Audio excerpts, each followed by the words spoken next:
Nifty ஒரு பேரளவில் ஒரு record ஹையை உடைச்சதுக்கப்புறம் கண்டினியூஸாக ஃபால் ஆகிருக்கு. இன்றைக்கும் பார்த்தீங்கன்னா ஒரு பேரிஷ் கேண்டலோட டே சார்ட் தொடர்ந்து கண்டினியூஸாக லோயர் லோ உடைச்சி இறங்கிட்டு இருக்கு. முக்கியமாக ஓவரால் குளோபல் சென்டிமெண்ட் நெகட்டிவ். வெள்ளிக்கிழமை யூஎஸ் மார்க்கெட் வீக்காக க்ளோஸ் ஆகிருந்தது. டவ் ஃபியூச்சர் இன்னைக்கு மோர் தென் 400 பாயிண்ட்ஸ் டவுனில் இருந்தது. மதியம் ஓப்பன் ஆன யூரோப் மார்க்கெட் நியர்லி 0.5% 1% வரைக்கும் இறங்கி ஓப்பன் ஆகிருந்தது. இது எல்லாமே குளோபல் சென்டிமெண்ட் நெகட்டிவாக டர்ன் ஆகிருக்கு. நான் ஆல்ரெடி என்னோட மண்டேவோட ப்ரீ மார்க்கெட் அப்டேட்டில் நான் கொடுத்துருந்தது 25,473 25,940 இந்த ரேஞ்சுக்குள்ளே தான் கடந்த 5 செஷனாக நிஃப்டியோட மூவ்மெண்ட் இருந்தது. இதில் எந்த லெவலில் உடைச்சி ஒரு பேரிஷ் கேண்டலோட ஃபார்ம் ஆகுதோ ட்ரெண்ட் வந்து ஒரு ஒன் சைட் டைரக்ஷனாக மாறும் அப்படின்னு சொல்லியிருந்தேன். இப்போ அந்த லெவலுக்கு ரொம்ப க்ளோஸாக வந்திருக்கு. 25,470க்கு நியரில் இன்றைக்கி க்ளோஸ் ஆகிருக்கிறது நியர்லி 25,580 கிட்ட முடிஞ்சிருக்கு. ஸோ ஓவரால் மார்க்கெட் சென்டிமெண்ட் இன்றைக்கி என்ன, இன்றைக்கி ஃபால் ஆனதுக்கு முக்கியமான காரணம் என்ன, இதுக்கப்புறம் ரெக்கவர் ஆகுமா, பட்ஜெட் நியூஸு கை கொடுக்குமா, இதை பற்றி தான் பார்க்க போகிறோம். அது மட்டும் இல்லாமல் ஸ்டாக் மார்க்கெட்டில் இருக்கிற பிக்கெஸ்ட் கம்பெனி ரிலையன்ஸு, அதுக்கு அடுத்த இடத்துல HDFC, ICICI, இந்த கம்பெனிஸோட ரிசல்ட் எல்லாமே ஒரே நாளில் வந்து டம்ப் பண்ணதும் ஒரு காரணமாக பார்க்கலாம். ஸோ இன்னையோட மார்க்கெட் அப்டேட்டில் ஸ்டாக்ஸ் இன்னைக்கு ஃபால் ஆகிருந்தோம், ஒரு சில ஸ்டாக்ஸ் இன்னைக்கு பாசிட்டிவாக க்ளோஸ் ஆகிருக்கு. என்னென்ன ஸ்டாக்ஸ் அப்படின்றத நம்ம ஒன் பை ஒன்னாக பார்க்கலாம். ஃபர்ஸ்ட் விஷயம் என்னன்னா, இன்னைக்கு மார்க்கெட் ஹவர்ஸில் வந்த ஒரு நியூஸ், மூடிஸோட இந்தியாவோட எக்கனாமி 7.3% இன்க்ரீஸ் ஆகும் கொடுத்துருந்தது ஒரு பாசிட்டிவ் சென்டிமெண்ட்.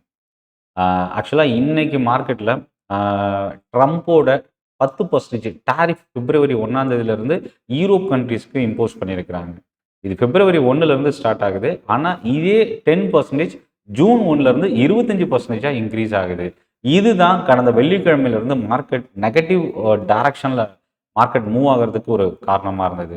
ஸோ 2025 எப்படி ஒரு டாரிஃபோட ஸ்டார்ட் ஆகி ஒரு மோசமான ஓப்பனிங் இருந்து அதுக்கப்புறம் ரெக்கவர் ஆச்சோ, அதே மாதிரி 2026 ஒரு டாரிஃபோட ஒரு ஸ்டார்ட் ஆகிருக்கு. இதோட இம்பாக்ட் என்ன நடக்க போகுது, 2025 மாதிரி மறுபடியும் ரெக்கவர் ஆகுமா, இல்லை மறுபடியும் இதை விட மோசமான நிலைமைக்கு போகுமா அப்படின்றத நம்ம வெயிட் பண்ணி பார்க்கலாம்.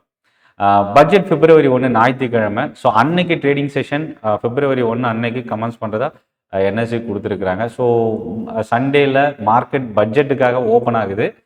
இன்னையோட மார்க்கெட்டில் இன்னொரு முக்கியமான விஷயம் என்னென்னா, ஜப்பான் பிரைம் மினிஸ்டர் பிப்ரவரி 8 எலெக்ஷன் வந்து கால்ஃபர் பண்ணியிருக்கிறாங்க. ஸோ அது ரொம்ப முக்கியமான நியூஸு. டவ் ஃபியூச்சர் 400 பாயிண்ட்டுக்கு மேலே டவுனில் இருக்குது. கோல்டு சில்வர் ரெக்கார்ட் ஹையை பிரேக் பண்ணியிருக்கு. ரிலையன்ஸு 3% கிட்ட இன்னைக்கு இறங்கியிருக்கு. ரெண்டாவது HDFC bank 0.5% down, ICICI bank more than 2% இறங்கியிருக்கு. இதில் ரொம்ப மோசமான டேமேஜ் அப்படின்னா RBL பேங்க் ஒரு பெரிய அளவுக்கு ஒரு வீக்னஸ் இருந்தது இன்னைக்கு இன்ட்ராடேல.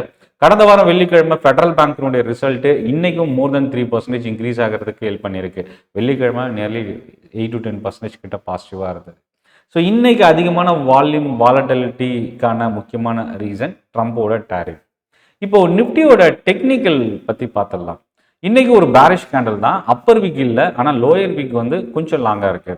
இது என்ன சொல்லுது அப்படின்னா, கடந்த 12 ஜனவரி திங்கட்கிழமையோட லோ வந்து 25,473 இந்த லெவலுக்கு கீழே க்ளோஸ் ஆகக்கூடாது நிஃப்டி.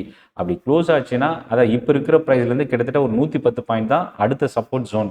அந்த லெவல் உடஞ்சி க்ளோஸ் ஆச்சுன்னா இன்னும் வீக்னஸ் அதிகமாகிறதுக்கான சான்சஸ் இருக்குது. ஸோ HDFCயோட ரிசல்ட் ஒரு ஓகே ரிசல்ட்டு, ஆனால் ICICI கொஞ்சம் வீக்கான ரிசல்ட்டு. ரிலையன்ஸு சொல்லவே தேவையில்லை, இன்னைக்கு 3% கிட்ட இறங்கியிருக்கு. புரோக்கரேஜஸோட அப்டேட்டும் ஒரு முக்கியமான காரணமாக டர்ன் ஆயிருக்கு. இதில் அடுத்தடுத்து பார்த்தீங்கன்னா, இண்டிகோ DGCA ஏற்கனவே ஃப்ளைட் கேன்சலேஷனில் கிட்டத்தட்ட பெனால்ட்டி 22 கோடி ரூபா அளவுக்கு இம்போஸ் பண்ணியிருந்தாங்க. பட் இது எதிர்பார்த்ததை விட ஒரு பாசிட்டிவான ஒரு விஷயம். இன்னைக்கு இண்டிகோ 4% கிட்ட பவுன்ஸ் பேக் ஆயிருக்கு.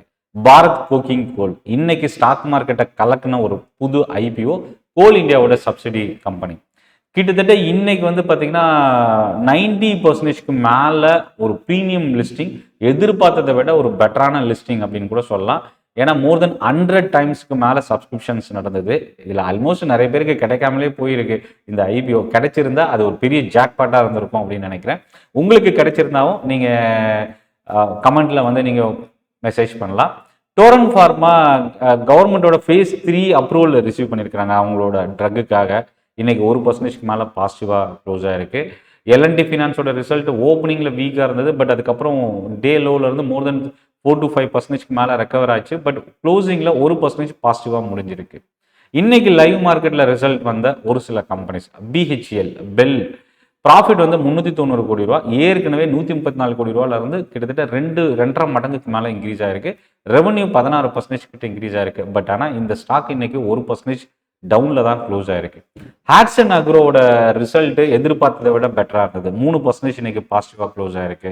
கடந்த வாரம் வெள்ளிக்கிழமை மார்க்கெட் முடிஞ்சதுக்கு அப்புறம் வந்த ரிசல்ட்ல பார்த்தீங்கன்னா பெரிய அளவுக்கு டேமேஜ் ஆன கம்பெனிஸ்னா விப்ரோவை சொல்லலாம். இது ஒரு மோசமான ரிசல்ட்டு.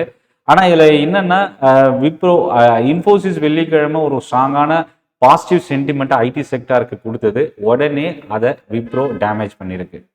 ஆனால் இதில் பாசிட்டிவான விஷயம் என்னென்னா டெக் மஹேந்திராவோட ரிசல்ட் ரொம்ப ஸ்டேபிளாக இருந்ததுனால ஒரு பெரிய அளவுக்கு நெகட்டிவ் இம்பேக்ட் மற்ற ஐடி கம்பெனிஸில் இன்னைக்கு இல்லை அப்படின்னு சொல்லலாம். எல்என்டி, இன்ஃபோடெக், மைண்ட்லாம் அதிகமான வால்யூமோட இன்னைக்கு இன்ட்ராடேல ஹையை உடச்சி இன்க்ரீஸ் ஆயிருந்தது.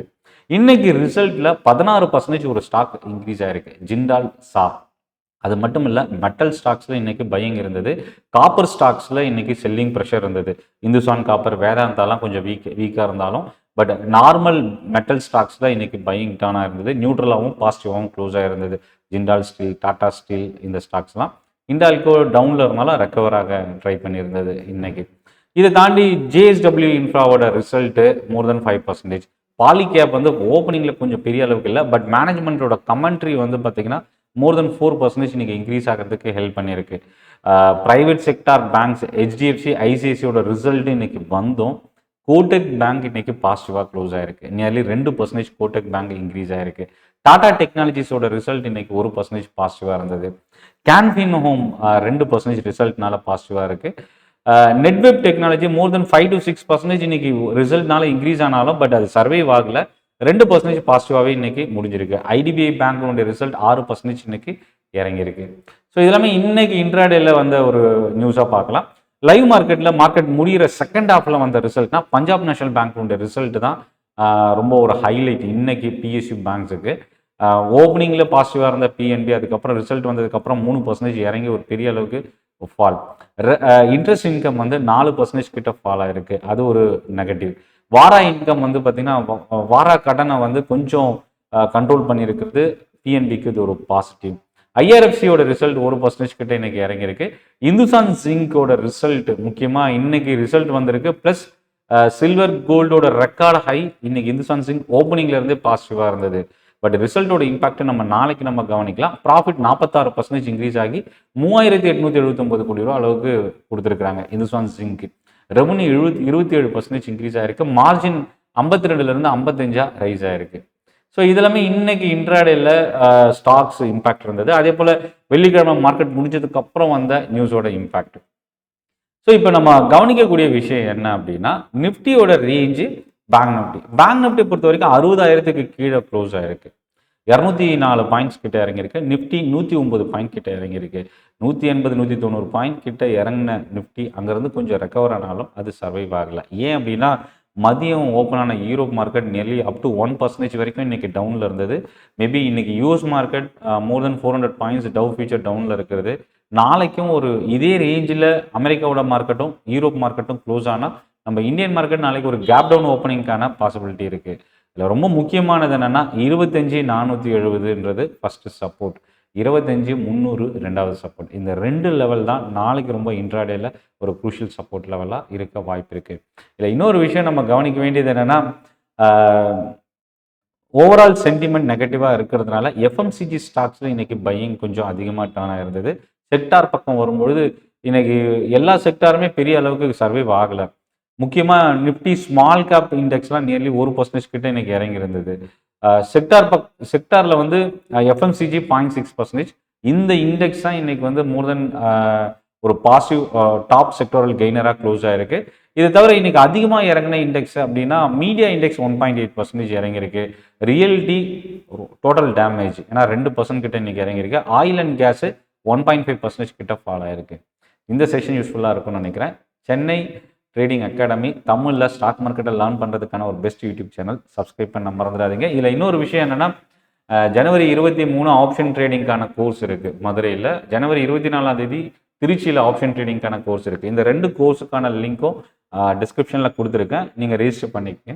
இந்த செஷன் யூஸ்ஃபுல்லாக இருக்கும்னு நினைக்கிறேன். நன்றி, வணக்கம்.